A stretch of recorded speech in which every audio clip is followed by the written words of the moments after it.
क्या आप कभी सोचते हैं कि जीवन में सच्चा सुख क्या है? क्या आप कभी सोचते हैं कि मृत्यु से कैसे निडर होकर जीना चाहिए? आज मैं आपको एक ऐसी कहानी सुनाने जा रहा हूं जो आपको इन प्रश्नों का उत्तर देगी। आइए कहानी शुरू करते हैं। इससे पहले कि आप इस कहानी में खो जाइए, अभी इस चैनल को सब्सक्राइब कर लें। एक बार की बात है, एक नौजवान युवक बुद्ध के पास आता है और उनसे कहता है कि हे बुद्ध, क्या आप मेरे एक सवाल का जवाब देंगे? बुद्ध ने मुस्कुराते हुए कहा कि पूछो, क्या पूछना है? इसके बाद उस युवक ने कहा कि हे बुद्ध, मेरी उम्र अभी बहुत ज्यादा नहीं है, लेकिन मैं बहुत परेशान रहता हूं, बहुत दुखी रहता हूं। मैं आपसे यह जानना चाहता हूं कि मेरे जीवन में अभी से इतनी दुख है तो मेरी जिंदगी तो अभी बहुत बाकी है। क्या मेरे जीवन में दुख बढ़ते ही रहेंगे कि इन दुखों से छुटकारा पाने का कोई रास्ता नहीं है? यह सुनकर बुद्ध कहते हैं कि कहां है तुम्हारे दुख, मुझे तो दिखाई नहीं दे रहे। यह सुनकर वह युवक कहता है कि यह बुद्ध दुख तो मेरे अंदर है, मेरे भीतर है, वह आपको कैसे दिखाई देंगे? यह सुनकर बुद्ध उसी वक्त से पूछते हैं कि क्या तुम्हें अपने दुख दिखाई देते हैं? वो युवक कहता है कि यहां बुद्ध मैं अपने दुखों को भली भांति देख कर रहा हूं। तब बुद्ध ने पूछा कि दुखों का मूल क्या है? बुद्ध में और उस युवक में चर्चा चल ही रही होती है कि तभी एक भिक्षु दौड़कर वहां पर आता है। वह भिक्षु तथागत बुद्ध के कान में कुछ कहता है। इसके बाद बुद्ध उसी वक्त से कहते हैं कि चलो आज मैं तुम्हें जीवन का सत्य दिखाने के लिए एक जगह पर लेकर चलता हूं। वहां पर तुम्हें कुछ भी नहीं बोलना है, चुपचाप सारी बातें सुनते रहना है। इसके बाद तुम्हें अपने सारे प्रश्नों के उत्तर खुद ही मिल जाएंगे। यह कहकर वह युवक गौतम बुद्ध के पीछे पीछे चलने लगता है। कुछ दूर मिलने के बाद गौतम बुद्ध एक घर में प्रवेश करते हैं। घर में प्रवेश करने के बाद वो युवक और तथागत बुद्ध देखते हैं कि वहां पर बहुत सारे लोग खड़े हैं और बीच में चारपाई पर एक वृद्ध आदमी लेटा हुआ है। बुद्ध को देखते ही सभी लोगों ने उनके लिए रास्ते बनाई और बुद्ध उस आदमी के पास वहीं उसके चारपाई पर जाकर बैठ जाते हैं। वो युवक भी पास में ही बैठ जाता है। इसके बाद वृद्ध आदमी जो चारपाई पर लेटा हुआ था कहना शुरू करता है कि हे बुद्ध, मैं नहीं जानता कि मेरे जीवन में कितनी सांसें और बचे हैं। पता नहीं किस वक्त मुझे भगवान के घर से बुलावा जाए। मैं मरने से पहले अपने कुछ सवालों के जवाब आपसे जानना चाहता हूं। मुझे पता है कि उन सवालों के जवाब आप ही मुझे दे सकते हैं, इसीलिए मैंने आपको यहां पर बुलाया है। इसके बाद उस वृद्ध आदमी ने कहना शुरू किया कि ही बुद्ध, अपने आखिरी वक्त में मुझे अपने बचपन के दिन बहुत याद आ रहे हैं। मैं अपने बचपन के दिनों को याद करता हूं और सोचता हूं कि वो भी क्या दिन थे, ना कुछ पाने की फिक्र, ना कुछ खोने का गम। बचपन के उन दिनों को याद करके मेरी आंखों में आंसू आ जाते हैं। मुझे लगता है कि कितनी आजादी थी उस समय, मेरा मैन कितना खुला हुआ था। मन में कुछ भी पाने की इच्छा नहीं थी। जिस भी खेल में लग जाते थे उसी खेल में पूरे दिन लगे रहते थे। लेकिन कुछ समय बाद जैसे जैसे मैं बड़ा होने लगा वैसे वैसे लोग मुझे जिंदगी की दौड़ में आगे निकलने के लिए कहने लगे। मेरे पिता अक्सर मुझसे कहा करते थे कि तुम पढ़ाई में अपने भाई जैसे क्यों नहीं हो, तुम दूसरे लोगों से पीछे क्यों रहते हो। यह सब सुनकर मेरा मन बहुत बेचैन रहने लगा। लोग मुझे बहुत ताने मारते थे क्योंकि ना तो मैं खेल में अच्छा था और ना ही पढ़ाई में अच्छा था। सब लोग मुझे किसी और की तरह बनने के लिए कहते थे और उन तानों से तंग आकर मैंने जीवन में कुछ हासिल करने का निश्चय किया। मैंने अपने आप से वादा किया कि मैं भी अपने भाई की तरह कामयाब इंसान बनूंगा और इसके लिए मैं दिन रात मेहनत करने में लग गया। शुरुआत में बहुत मुश्किल है, बहुत निराशा हाथ लगी, लेकिन मैंने हार नहीं मानी और मैंने खुद अपना व्यापार खड़ा कर लिया। उसके बाद मुझे कुछ पाने का एहसास हुआ। मुझे बहुत खुशी हुई क्योंकि जो लोग मुझे ताने देते थे वही लोग अब मेरे आगे पीछे घूमने लगे थे। कुछ वक्त बाद एक रईस बेटी के साथ मेरी शादी हो गई और उसके बाद मुझे लग रहा था जैसे मेरा जीवन स्वर्ग बन गया हो। कुछ साल बाद मुझे 2 बेटे प्राप्त हुए। दोनों बहुत ही सुंदर और हर्ष थे। अब मेरा मन मेरे बच्चों के लिए कुछ करने को उत्सुक हो गया। मैं और भी ज्यादा धन कमाने में लग गया और जल्द ही मैं अपने नगर का सबसे बड़ा व्यापारी बन गया। सब कुछ अच्छा चल रहा था, लेकिन अनहोनी को कौन टाल सकता है। एक दिन अचानक मेरी पत्नी मुझे छोड़कर चल गई। इससे मुझे बहुत गहरा सदमा पहुंचा। मैं कई दिनों तक अपने घर से बाहर नहीं निकला।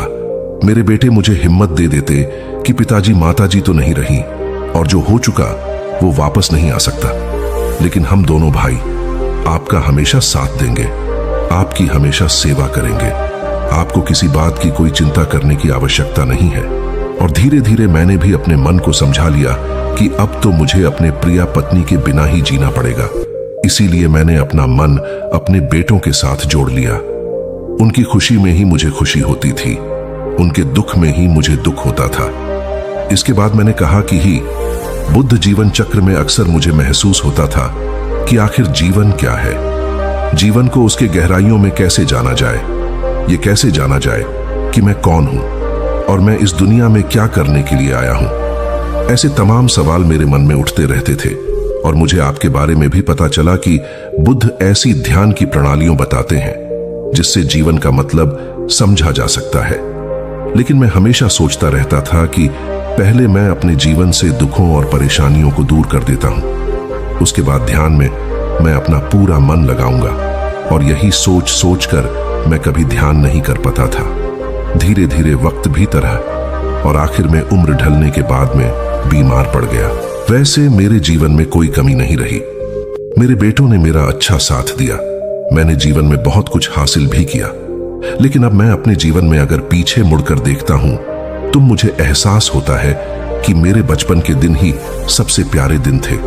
तब उस आदमी ने बुद्ध से पूछा, मैं चंद मिनट का मेहमान हूं, यह मैं जानता हूं, लेकिन क्या कुछ ऐसा सूत्र मुझे बता सकते हैं जिससे कि मैं सुकून से मर सकूं, मेरे मन के सारे सवाल जवाब शांत हो जाएं और मैं जीवन का असली मतलब समझकर मर सकूं। यह सुनकर बुद्ध ने कहा कि हर इंसान को बचपन के दिन प्रिय क्यों होते हैं, क्योंकि उस समय उसे कोई भी चिंता ही नहीं रहती।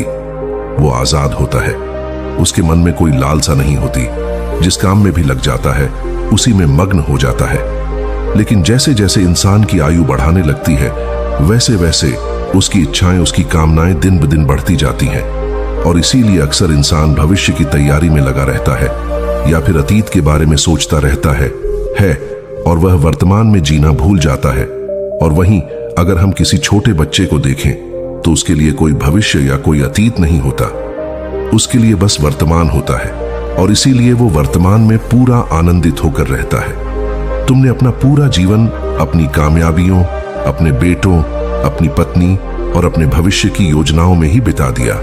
और तुम हमेशा यही सोचते रहे कि पहले मैं अपने जीवन को व्यवस्थित कर लेता हूं और उसके बाद सत्य की खोज करूंगा, उसके बाद ध्यान करूंगा।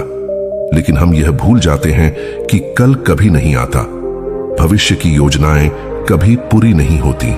जब एक योजना पूरी होती है तो हमारा मन दूसरी योजनाएं बना लेता है और इस प्रकार जीवन चक्र चलता रहता है। और अब आखिरी समय में जब मृत्यु तुम्हारी सैया पर लेटी हुई है तो तुम्हें एहसास हो रहा है कि मैंने जीवन में कुछ भी हासिल नहीं किया। अब तुम्हें लग रहा है कि जो भी तुमने किया उसमें से तुम एक सुई भी अपने साथ नहीं ले जा सकते। अगर यही बात तुम उसे वक्त समझ लेते, मृत्यु कभी निश्चित होकर नहीं आती, वो तो कभी भी आ सकती है। अगर ये बात उसे वक्त तुम्हारा मन समझ लेता तो तुम उसी वक्त ध्यान और सत्य की खोज में लग जाते। तुम कोई ऐसी चीज खोजने की कोशिश करते जो तुम्हारे साथ जा सके, जो तुम्हें परिपूर्णता से मरने का मार्ग दिखा सके। उसे वृद्ध आदमी ने हाथ जोड़कर बुद्ध से कहा कि बुद्ध, यह तो मैं जानता हूं कि मुझसे गलतियां हुई हैं, मैंने अपने जीवन को सार्थक रूप से जिया ही नहीं और इस बात का मुझे बहुत गहरे में एहसास हो चुका है। लेकिन मैं आपसे फिर से वही सूत्र जानना चाहता हूं कि क्या मैं अभी परिपूर्ण था के साथ नहीं मर सकता? क्या मुझे अभी सत्य की कोई झलक नहीं मिल सकती? यह सुनकर बुद्ध ने उसे आदमी का बहुत सहलाते हुए कहा कि अब तो एक ही सूत्र समझने लायक रह जाता है और वो सूत्र ये है कि तुमने जीवन में जो कुछ भी पाया या जो कुछ भी खोया वो सब यहीं पर छोड़कर चले जाओ। उसे अपने मन के साथ जोड़कर मत ले जाओ। अपने मन में यह भाव पैदा करो कि तुमने अपने जीवन से बहुत कुछ सीख लिया और वास्तविकता में तुमने अपने जीवन में बहुत प्रगति की है, क्योंकि तुमने यह जान लिया है कि जीवन में कुछ भी सार्थक नहीं है और यह जानना भी बहुत बड़ी उपलब्धि होती है। लोग जीवन भर जीते जीते मर जाते हैं लेकिन उन्हें जीवन की निरर्थकता का कोई पता नहीं चलता। इसीलिए अभी अपने मन से सारे सवाल गिरा दो और यह भाव पैदा करो कि जीवन में जो कुछ जानने जैसा था वह मैंने जान लिया है। और अब जीवन में कुछ भी जानने जैसा नहीं बचा है। जब तुम इस बोध से भर जाओगे तो तुम बिल्कुल खाली होकर मृत्यु को प्राप्त हो जाओगे। और वास्तविकता में यही मरने की कला होती है। हमने जीवन में जो कुछ भी पाया, जो कुछ भी खोया, वो इसी दुनिया का था और वह यहीं पर रह जाएगा। हमारे साथ कुछ भी नहीं जाएगा। हम खाली जाएंगे, हम बिल्कुल खाली जाएंगे। और जो लोग अपने मन से बिल्कुल खाली होकर जाते हैं, वास्तव में उनके अंदर ज्ञान का दीप जल जाता है और वो आगे चलकर दूसरे जन्मों में उसे निर्वाण की स्थिति को प्राप्त कर सकते हैं। लेकिन उससे पहले तुम्हें इस जीवन की निरर्थकता को समझना होगा। यहां पर कुछ भी पाना या कुछ भी खोना कोई मायने नहीं रखता। इसके बाद बहुत देर तक मैंने कोई सवाल नहीं पूछा और वह मुस्कुराते हुए मृत्यु को प्राप्त हो गया। इसके बाद बुद्ध ने उसे नौजवान युवक से पूछा कि क्या तुम्हें अपने सवालों के जवाब मिले, और मिले तो तुम्हें क्या जवाब मिले सभी को बताओ। उसी वक्त ने कहा कि हे बुद्ध, मुझे अपने सवालों के जवाब मिल गए हैं। वृद्ध आदमी के जीवन चक्र से मैं समझ गया हूं कि जीवन में कुछ भी पाने जैसा नहीं होता। सुख हो या दुख हो, सब कुछ यहीं पीछे रह जाता है। और अगर हम इसी चक्कर में फंसे रह जाएंगे तो हम सत्य को कभी नहीं जान पाएंगे। इसीलिए जीवन में सुख और दुख तो चलते ही रहेंगे। इसके साथ साथ चलते हुए ही हमें सत्य की खोज करनी पड़ेगी। लेकिन बुद्ध, मेरे मन में अब भी एक सवाल बाकी है जिसका जवाब जानना सबके लिए बहुत ज्यादा जरूरी है। मेरा सवाल है कि मैं ध्यान की यात्रा करने के लिए बहुत प्रेरित हुआ हूं, लेकिन मुझे कोई मार्ग नहीं पता। ध्यान कैसे किया जाता है कि ध्यान की सभी प्रक्रियाएं तुम्हें होश में लाने के लिए ही बनी है, तुम्हें वर्तमान में लाने के लिए बनी है। अगर तुम किसी भी कम को पूरी उपस्थित के साथ, पूरे एकाग्र भाव से अपने आप को पूरा इकट्ठा करके कर सकते हो तो तुम ध्यान में ही होते हो। लेकिन हमारा ध्यान इधर उधर भटक रहता है।